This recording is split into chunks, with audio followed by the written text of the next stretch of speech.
Hello, hi everyone. Yesterday we are discussed about own your weekend, elevate your productivity. అంటే మన దినచర్యలని వారానికి ఒకసారి సమీక్షించుకుంటూ వారాంతంలో ఒక 1 అవర్ స్పెండ్ చేసి నెక్స్ట్ వారానికి మన కార్యక్రమాలు ఏంటి, ఎజెండా ఏంటి అనేటువంటివి ఏ విధంగా మనం వర్క్స్ అనేటువంటివి కంప్లీట్ చేసుకోవాలనేటువంటి విషయాన్ని మనం ప్రీవియస్ వీడియోలో తెలుసుకున్నాం. ఈరోజు టాపిక్ ఇంతకుముందు చేసినటువంటి వీడియో కంటే అడ్వాన్స్డ్ లెవెల్. దీని ద్వారా జీవితమే మారిపోతుంది. అదేంటో ఒకసారి మనం ఆలోచిద్దాం. సాధారణంగా మనం వింటూ ఉంటాం, ఎలాంటి డెవలప్మెంట్ లేదు, ఎలాంటి ప్రోగ్రెస్ కనబడట్లేదు, మంచి సమయం రావట్లేదు, అనుకూలమైనటువంటి పరిస్థితులు లేవు, ఈ రకంగా వింటూ ఉంటాం. మనం ఏదైనా కార్యక్రమం స్టార్ట్ చేయాలంటే we don't need to wait for correct time, we have to start immediately. Start అయిన తర్వాత ఆటోమేటిక్గా అదే మంచి సమయంగా మార్చబడుతుంది. సో దీన్ని ఏ విధంగా చేయాలి, ఎలా ఉండాలి అనేటువంటిది మనం మాట్లాడుకుందాం.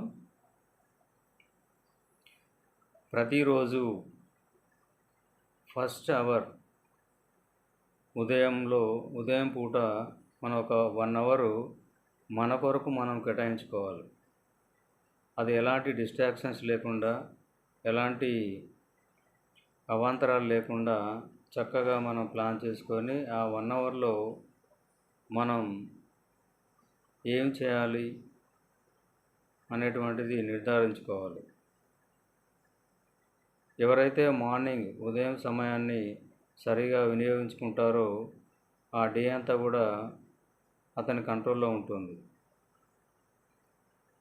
అంటే అనుకున్నటువంటి పనులు సమయానికి అనుకూలంగా మనం చేస్తూ ఉంటాం.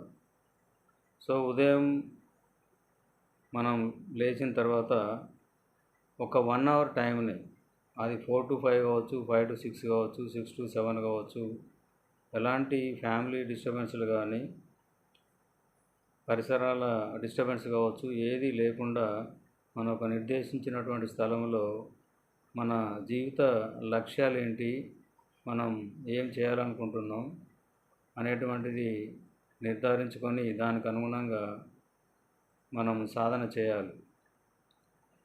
సో ఈ 1 అవర్లో మనం మెడిటేషన్ చేయవచ్చు, రన్నింగ్కి వెళ్ళవచ్చు, స్ట్రెచింగ్ చేయవచ్చు, బుక్ రీడింగ్ ఒక 10 pages చదవచ్చు, ఒక మ్యూజిక్ లర్నింగ్ చేయవచ్చు, పెయింటింగ్ కావచ్చు, డ్రాయింగ్ కావచ్చు, ఒక సాఫ్ట్వేర్ డెవలప్మెంట్ కావచ్చు. మన లక్ష్యాలు ఏవైతే ఉన్నాయో ఆ లక్ష్యం దిశగా మనం ఒక చక్కని ప్లాన్ ఏర్పరచుకొని ఆ 1 అవర్లో దాన్ని సాధన చేయాలి. సో నేర్చుకుంటే అది ఏమవుతుంది, మనకు నాలెడ్జ్ రూపంలో మనకు అక్యుములేట్ అవుతుంది. ఓకే, నాలెడ్జ్ వరకు వస్తుంది, కానీ దానివలన ఎలాంటి రిజల్ట్ ఉండదు. ఎప్పుడు రిజల్ట్ ఉంటుంది? When we apply it. దాన్ని మనం అప్లై చేసినప్పుడే దాని యొక్క రిజల్ట్ అనేది మనకు వస్తుంది. సో మనం ఏదైతే అక్యుములేట్ చేశామో దానికి ఒక రిఫ్లెక్షన్ ఉండాలి, రిఫైన్మెంట్ ఉండాలి, రివిజన్ ఉండాలి.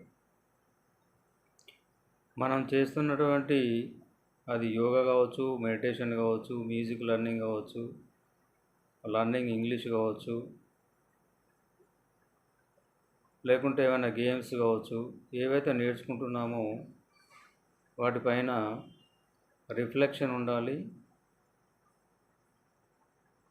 రిఫైన్మెంట్ ఉండాలి, రివిజన్ ఉండాలి.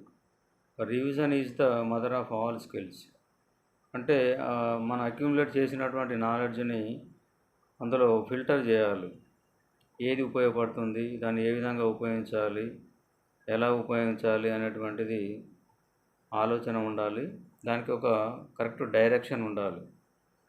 మనం 1 అవర్ టైం కేటాయిస్తే దాన్ని యూజ్ఫుల్గా ఉపయోగించుకోవాలి. మనకు డైరెక్షన్ లేకుండా, ఆలోచన లేకుండా, ప్లానింగ్ లేకుండా ఆ సమయాన్ని మనకంటూ ఒక లక్ష్యం లేకపోతే సమయం అంతా కేటాయిస్తాం కానీ దానివల్ల ఎలాంటి రిజల్ట్స్ ఉండవు. డైరెక్షన్ లేకపోతే దెర్ ఈజ్ నో రిజల్ట్స్. కాబట్టి ఒక డైరెక్షన్ ఉండాలి. దానికి ఫస్ట్ థింగ్ ఏంటంటే హెల్త్ ఈజ్ మోర్ ఇంపార్టెంట్. మనం హెల్తీగా ఉన్నప్పుడే మన యొక్క ఎనర్జీ అనేది ఎలివేట్ అవుతుంది. When health is loss, everything is loss. ఎంత నాలెడ్జ్ ఉన్నా, ఎంత ఆలోచనలు ఉన్నా మనకు హెల్త్ బాగలేకుంటే మనం ఏది సాధించలేం. కాబట్టి ప్రైమరీ ఇంపార్టెన్స్ అనేటువంటిది హెల్త్కు ప్రాముఖ్యతనివ్వాలి. సో దీనివలన 1 అవర్ మనం కేటాయించడం వలన హెల్త్, వెల్త్, రిలేషన్షిప్స్ ఇవన్నీ కూడా మనం ఇంప్రూవ్మెంట్ చేసుకోవడానికి అవకాశం ఉంటుంది. సో ఈ విధంగా ప్రతిరోజు ఒక 1 అవర్ మనం కేటాయించడం వలన రోజు ఒక నాలెడ్జ్ అనేది అక్యుములేషన్ అవుతుంది. ఈ విధంగా ప్రతిరోజు చేయడం వలన నెలలో 30 అవర్స్ మనం టైంని కేటాయిస్తాం. Time is the valuable resource in the universe. టైంను మించిన గొప్ప వస్తువు ఈ ప్రపంచంలో ఏది లేదు. డబ్బునైనా సంపాదించవచ్చు, కానీ టైంను మనం సంపాదించలేం. కాబట్టి ఆ సమయాన్ని సద్వినియోగం చేసుకొని నెల రోజులలో 30 అవర్స్ మనం కేటాయిస్తాం. సంవత్సరంలో 365 అవర్స్ మనం స్పెండ్ చేస్తాం. అంటే 365 డేస్ మనం నాలెడ్జ్ అక్వైర్ చేసి దాని రిఫ్లెక్షన్, రిఫైన్మెంటు, రివిజన్ ఇవన్నీ చేసి దాన్ని యాక్చువల్గా ఇంప్లిమెంటేషన్ చేస్తాం. అప్పుడు చాలా రిజల్ట్స్ మనకు కనబడతాయి. మనకు మనమే ఆశ్చర్యపోతాం. ఒక డిసిప్లైన్డ్ పర్సన్గా మారుతాం. సొసైటీ కూడా గమనించేసి చాలా మార్పులు స్పష్టంగా ఉన్నట్టు మనని గమనిస్తారు. కాబట్టి ఈ విధంగా కనుక మనం ప్రతిరోజు ఉదయం ఒక 1 అవర్ కనుక మనం చేసినట్టయితే మంచి రిజల్ట్స్ కనబడతాయి. మనం ఉదయం లేవగానే పనికిరాని మెయిల్స్ ఓపెన్ చేయడం, వాట్సాప్లు చూడడం, లైక్స్ ఎన్ని, డిస్లైక్స్ ఎన్ని, ఈ పనికిరానివన్నీ కూడా సోషల్ మీడియా అంతా కూడా రిమూవ్ చేయాలి. పర్ఫెక్ట్గా మనకు ప్రొడక్టివిటీ రావాలంటే ఆ సమయాన్ని చక్కగా వినియోగించాలి. అనవసరంగా డిస్కస్ చేయడం, పనికిరాని చెత్తని చూడడం, స్క్రోల్ చేయడం ఇవన్నీ చేస్తే మనం 365 అవర్స్ స్పెండ్ చేసినా కూడా నెట్ రిజల్ట్ ఈజ్ 0. కాబట్టి దాన్ని ఆ 1 అవర్ని చక్కగా మనం ఉపయోగించుకున్నట్టయితే ఆ జీవితంలో ఒక చక్కని క్రమశిక్షణ ఏర్పడుతుంది. మనకు కావాల్సినటువంటి హెల్త్ కావచ్చు, వెల్త్ కావచ్చు. సపోజ్ వెల్త్ అంటే మనం ఆర్థికంగా పుష్టిగా ఎదగడం, దానికి సంబంధించినటువంటి బుక్స్ చదవచ్చు.